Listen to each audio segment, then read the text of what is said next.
It's Alex Belfield on your favourite local radio station, talking to one of my favourite people ever, Caroline. Oh, I love being here. How are you? I'm good. How are you? Creator of Pam Ann, one of my favourite characters, comedy genius. She's got a brand new DVD out. I'm so excited. You're the star of British Airways. Oh, look, just where does it end? I told you your career would take off one day. See, and literally. You see? Literally. Wasn't that clever? Take off? I'm going to take off down to HMV. I'm going to wait out the front of the store for those DVDs to arrive. I'm so excited.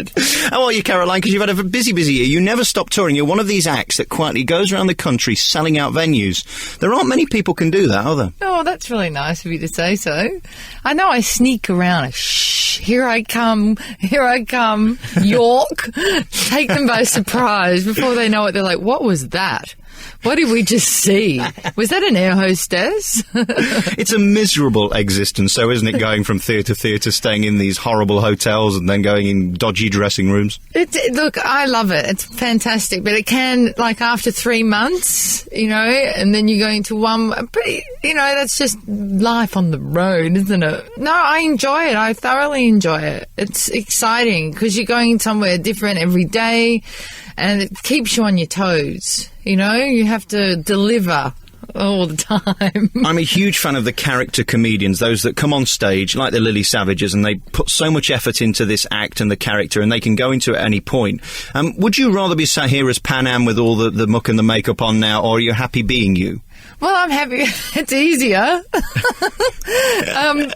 that too is fine. I could dress up as Pam and it would be fun to do that as well. I was looking forward to the wig today. I'm rather disappointed. Yeah, I know. It's at home. I just came back from LA. I bought 6 new ones. Did you really? Yeah, bigger and better. And who did you fly with? British Airways. Did you get upgraded? No, well, they try. It was full.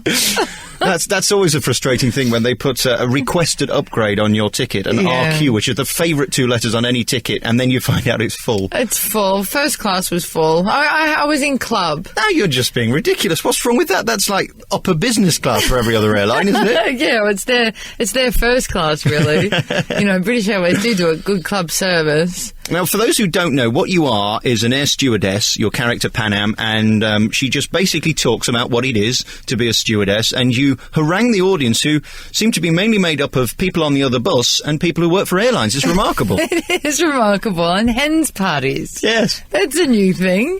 I think they're coming out from Luton.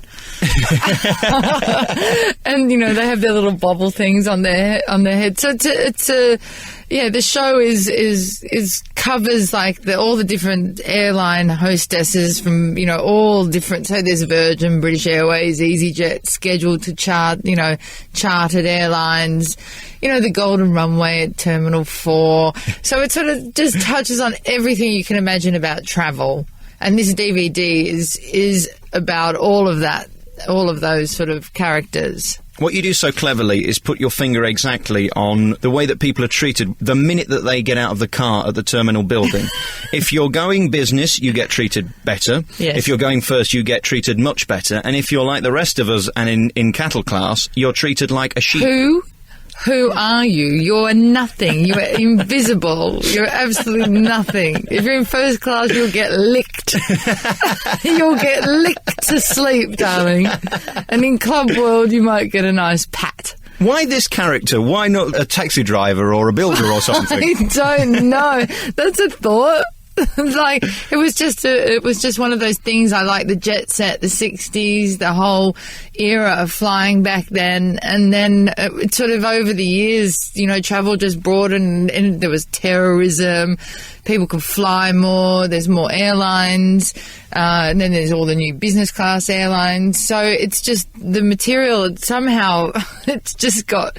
Because I remember years ago, someone said, this is a one-trick pony. This isn't going to work. So many people would say that to me.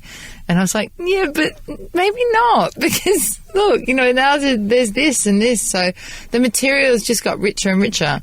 So now I'm sort of heading towards, I've dealt with all the cabin crew and the variations of cabin crew. So now I want to sort of hit the immigration and security.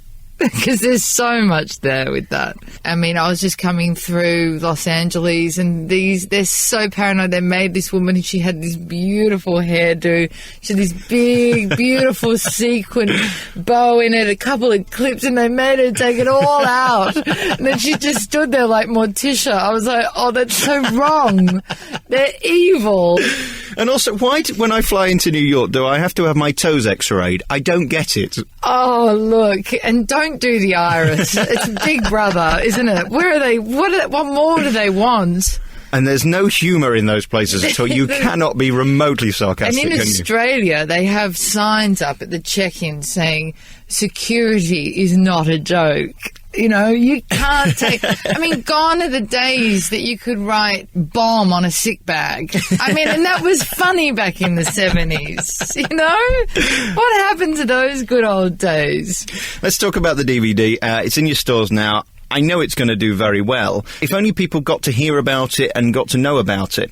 How do you rate your career at the moment? You're very successful, but you do it quietly. It always amazes me. I get you on so many programs and people say, God, she was hysterical. I've never heard of her. Yet you're filling theatres. I don't get it either, but I think that I have a really good, loyal fan base that I love dearly, and it just builds and people talk and they come to the shows and they bring people and they bring people, and it's just one of those things. I think it's more word of mouth than it's TV, you know, so I'm very lucky in that respect that people, you know, they come along and they're like, whoa, and then they go and tell their other friends. So it's just built up. It's just built up over the years, you know. And I think it's starting in clubs in London years ago and hard yakka, you know, just working through and through and through. So it's not just been, you know, there it is. And I think it's just nurturing that over the years. So the life of a stand-up is never easy, is it? No, not at all.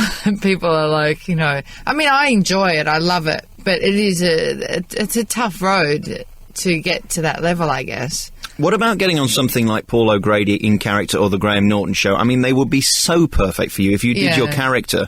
Will you get on those programs? Do they want you on? I think in the past it's one of those things where you, like you said, you know, people love coming to the shows. I mean, they sell out the UK, but I guess that I'm just not high profile enough as far as TV goes.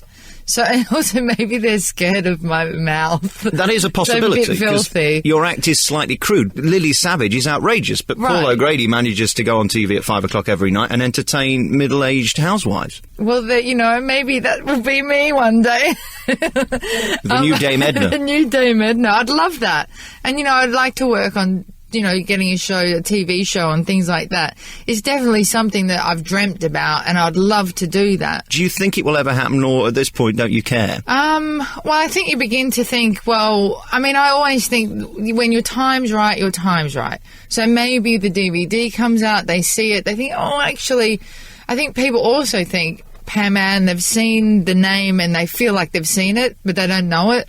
So I think maybe this is a good opportunity, and, you know, down the track they'll think, oh, actually, she's okay. Let's get her on. So I think maybe it just hasn't been the right time. And maybe, you know, in the future, you know, they may sort of go, okay, let's have her on. Because the act is mainstream. It's something that every single one of us can relate to. Right, exactly. I just maybe need to stop swearing so much. Maybe that's it. It is interesting, isn't it, when you look at Graham having seen his live show. And he's filthy. Because you're female, maybe they find that shocking? Yeah, I think so. I really do. I mean, I got pulled off a gig a couple of weeks ago. They cut my mic. Really? Yeah, and it was amazing. I've never had that happen before. And I was just like, I think had I been a guy and stand up and swearing, they can take that. But you're talking about middle-aged men in their 60s with a woman coming out. Sorry, guys. But they don't, I think when a woman's on stage and they're swearing or they lose this sort of control, I don't know what it is. So what kind of venue were you doing that they felt it was appropriate to switch your mic on? It was a corporate event. Ah, right. And so, you know, they can go horribly wrong anyway. Well, they're all drunk for a start and they're not listening, so that's always a difficult thing to do. Yeah. So at what point had you said something that appalled them? Well, I think it was building up over a period of about 15 minutes. And I think someone had seen me in Norwich. And they said, but that wasn't what we saw in Norwich. I said, yes, it was exactly what you saw in Norwich. And then I think the people that hadn't seen me were just absolutely horrified at some of the curse words that I was saying. And I mean, I don't get that, because having seen you several times, I don't ever remember being shocked by you. Right. Really, I don't. Well, that's great to hear, and they were absolutely horrified. It was like a film, because I could just see these men in suits. There was about 4 of them, big fat men who just couldn't cope with this air hostess. They probably thought it was a stripper, and then they thought, "Who is she? What's she doing?"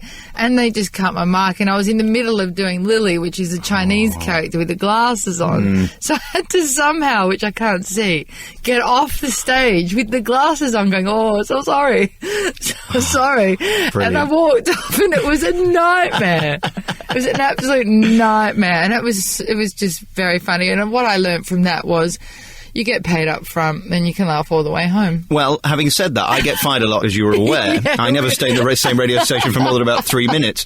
And it does hurt. My act doesn't change. It's as bad as it always has been. Yeah. So if they give me the job, I'm always surprised when they're shocked that they get the rubbish that they've bought in the first place. Right. So how do you feel on that journey home in the car? Do you just laugh it off, or do you take it personally? I laugh. I mean, because it got paid very well. So I hope they're listening. I'll be lynched at some point, but I have to laugh. You can't take that stuff personally, you know. It's just a different group of people that just didn't get it. I think the audience were liking it, but I think when you see the heads of the company, in a corporate, they're all looking at them, looking at you. So that they're actually unsure whether to laugh or not, because if they're laughing at the wrong things, they get sacked. So it's a weird thing, corporates. I don't do them really often. I won't be doing any more. Caroline, it's lovely to talk to you. We're right up to the end. Thank you so much for coming on the programme. Thanks the new for having me. DVD by Pam Ann is in your stores now. It is fabulous. It is one of my favourite DVDs of the season. It is certainly one of the funniest. Thank you so much for coming on the show. Thank you.